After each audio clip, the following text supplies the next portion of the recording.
Hello दोस्तों, जय माता दी। पूरे के पूरे YouTube को अखाड़ा बना दिया है। अगर आप YouTube को खोल करके देखते हैं और आपकी फीड में सबसे पहले क्या आता है मैं आपको बताता हूँ। फीड में आपके यह आता होगा कि गगन सर कोर्स क्यों बेच रहे हैं। आपकी फीड में आता होगा कि जो आदित्य रंजन सर है वो जाके वैष्णो देवी माता क्यों घूमने गए, उनको नहीं जाना चाहिए, उनको बच्चों की चिंता करनी चाहिए।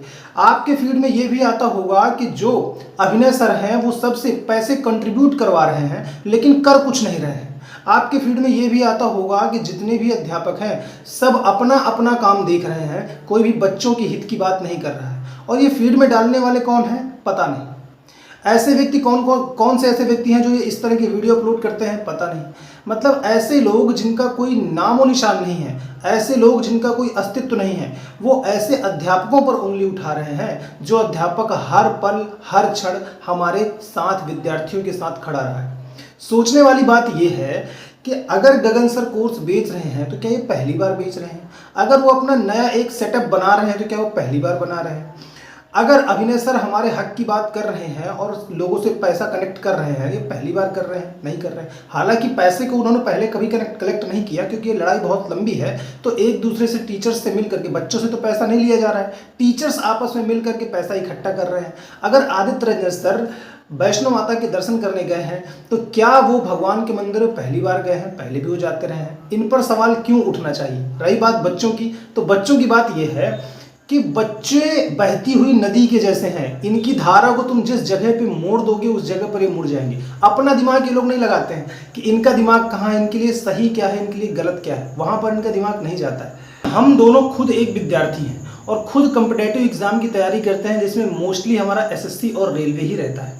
तो स्टूडेंट होने के नाते मैं स्टूडेंट की तरफ से ये बोल सकता हूँ कि विद्यार्थियों को आप मोड़ना बंद कीजिए कि आपकी जिस धारा में आप विद्यार्थियों को मोड़ देंगे विद्यार्थी उस धारा में बह जाएगा। ऐसा आप मत करिए। सीधी सिंपल सी बात है कि अगर कोई स्टूडेंट अपनी पढ़ाई कर रहा है और अच्छे तरीके से अपने जीवन को आगे बढ़ाने की कोशिश कर रहा है तो उसको खुद सोचना चाहिए कि उसका गलत कहाँ पर है, उसका सही कहाँ पर है। एसएससी सीजीएल में धांधली हुई, पिछले 4 सालों से लगातार धांधली होती चली आ रही है, ये कोई पहली बार नहीं है। अब आप उसी चीज को पकड़े बैठे रहोगे कि अरे सीजीएल तो खराब हो गया, सीजीएल तो खराब हो गया, यहाँ पर रिमोट एक्सेस हो गया, यहाँ पर 4 लोग बैठ के पेपर दे रहे थे, यहाँ पर धांधली हो गई, यहाँ पर सेंटर जाम हो गया, यहाँ पर ऐसा हो गया, यहाँ पर वैसा हो गया।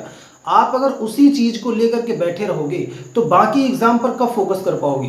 CHSL का एग्जाम अक्टूबर लास्ट में होना तय है। अब अगर आप उसका रिस्पांस देखोगे, टेक्स्ट बुक के मॉक लगाओगे आप, तो आपको ओलिव बोर्ड के मॉक लगाओगे, CHSL वाले जो लाइव मॉक आ रहे हैं, तो आपको पता चलेगा कि वहां पर तो लोग ही नहीं है, ज्यादा लोग ही नहीं मॉक दे रहे हैं। इसका मतलब ये है कि सारे के सारे स्टूडेंट कहाँ चले गए? इतना उनको डीमोटिवेट कर दिया गया है, उनके हित की तो बात किसी ने की नहीं है, उनको बहकाया गया है, बच्चों को इधर उधर भगाया गया है, उनको सही दिशा और सही डायरेक्शन नहीं दी गई है, जिसकी वजह से वो इतना डाइवर्ट हो गए हैं कि वो CHSL की तरफ तो फोकस ही नहीं कर पा रहे हैं। इसके बाद MTS लगा हुआ है, इसके बाद ग्रुप डी लगा हुआ है, इतना ज़्यादा उनको भटका दिया है। बच्चे सोच रहे हैं कि मैं बैंकिंग की तरफ तैयारी करूँ या मैं SSC के CHSL या SSC के एग्जाम की तैयारी करूँ क्योंकि SSC में इतनी धांधली हो रही है, पता नहीं मेरा सिलेक्शन हुआ कि नहीं होगा। इस तरफ बहकाने वाली बातें हैं और कुछ नहीं है। आप अगर लगातार मेहनत करते हो, लगातार पढ़ाई करते हो तो निश्चित तौर पर आपका सिलेक्शन होना तय है। तो जैसा कि आप जानते हैं कि CHSL का एग्ज़ाम अक्टूबर के लास्ट में रखा गया है, बट फिर भी कुछ ऐसे बच्चे हैं, ऐसे एस्पिरेंट हैं जिनको लगता है कि ये CHSL अभी पोस्टपोन होगा, क्योंकि जैसा कि CGL में देखने को मिल रहा है कि इतनी धांधली हुई है, इतने क्वेश्चन गलत पूछे हैं और जो सही क्वेश्चन था उनको भी SSC ने वापस ले लिया है। तो इसके चलते सबको लग रहा है कि CHSL की डेट आगे बढ़ेगी। अगर आप डेट बढ़ने का इंतज़ार करते रहेंगे कि इसका एग्ज़ाम पोस्टपोन होगा, अक्टूबर में नहीं हो सकता, दिसंबर में होगा, जनवरी में होगा, तो ऐसा नहीं हो सकता। क्योंकि जैसे हम CGL में वेट करते रह गए कि अभी CGL में जो है माहौल सही नहीं चल रहा है, फेज़ 13 का एग्ज़ाम अच्छे से नहीं हुआ है, तो CGL पोस्टपोन करेंगे। लेकिन एग्ज़ाम के जस्ट 6 दिन पहले या 7 दिन पहले उन्होंने नोटिस डाल दिया कि इस तारीख से एग्ज़ाम होना शुरू है, जबकि हर टीचर, हर बच्चे को यही लगता था कि अब एग्ज़ाम नहीं होगा, क्योंकि जनरली 10 से 12 दिन पहले ही स्टेटस शो होने लगता है एग्ज़ाम सिटी का। लेकिन इस बार ऐसा हुआ था कि 1 हफ्ता से भी कम समय था जब उन्होंने एग्ज़ाम की डेट दे दी थी। तो अगर आप CHSL के MTS के कुछ भी सारे एग्ज़ाम्स के पोस्टपोन होने का अगर वेट करेंगे तो जैसे सीजन में धोखा खाया है कि अचानक से डेट आ जाती है और एग्ज़ाम ले लिया जाता है, वैसे ही इसमें भी होगा। आपको बता दिया जाएगा कि 26, 27, 28 जिस भी तारीख से एग्ज़ाम है तो एग्ज़ाम शुरू होना है CHSL का। आप वेट करते रह जाएंगे पोस्टपोन हो तो पोस्टपोन नहीं होगा। तो आप अपनी पढ़ाई को कंटिन्यू करिए, क्योंकि पढ़ना हमारा काम है, एग्ज़ाम लेना TCS या एग्ज़ाम लेना SSC का काम है। तो हमें एग्ज़ाम पे फोकस करना है, पढ़ाई पे फोकस करना है, एग्ज़ाम डेट एक्सटेंड होने पे फोकस नहीं करना है। कि जब आप कॉम्पिटिटिव एग्ज़ाम की तैयारी करते हैं तो बिल्कुल मैं टू द पॉइंट बात करूंगा कि जब आप कॉम्पिटिटिव एग्ज़ाम की तैयारी कर रहे हैं तो थोड़ा सा आपको स्वार्थी होना पड़ेगा, थोड़ा सा आपको खुद के हित के बारे में सोचना पड़ेगा। अगर आप 10 टीचर, 10 यूट्यूबर और 10 लोगों की बातों को सुनोगे तो निश्चित तौर पर आप अपना एग्ज़ाम, अपना टाइम सब कुछ खराब कर लोगे। आपको स्वार्थी होना पड़ेगा, आपको ये सोचना पड़ेगा कि मुझे पढ़ना है, हमारे पास दूसरा कोई ऑप्शन नहीं है। अगर सारी की सारी चीज़ें हमारे चारों तरफ होती हुई नज़र आ रही हैं, गलत चीज़ें नज़र आ रही हैं, तो आप क्या कर सकते हो, आप मुझे बताओ।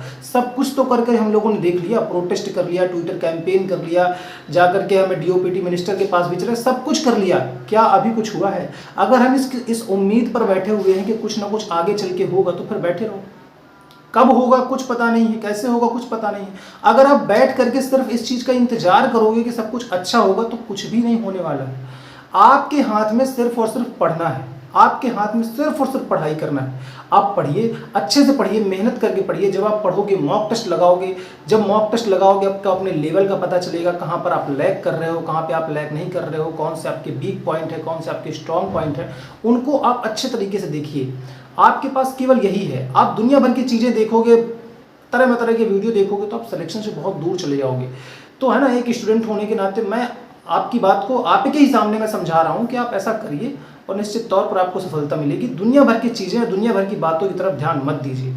आपको अगर कोई एडवाइस चाहिए, आपको अगर किसी बात कोई चीज़ पूछनी है तो आप कमेंट करके पूछ सकते हैं। तब तक के लिए पढ़ाई करते रहिए। Thank you so much.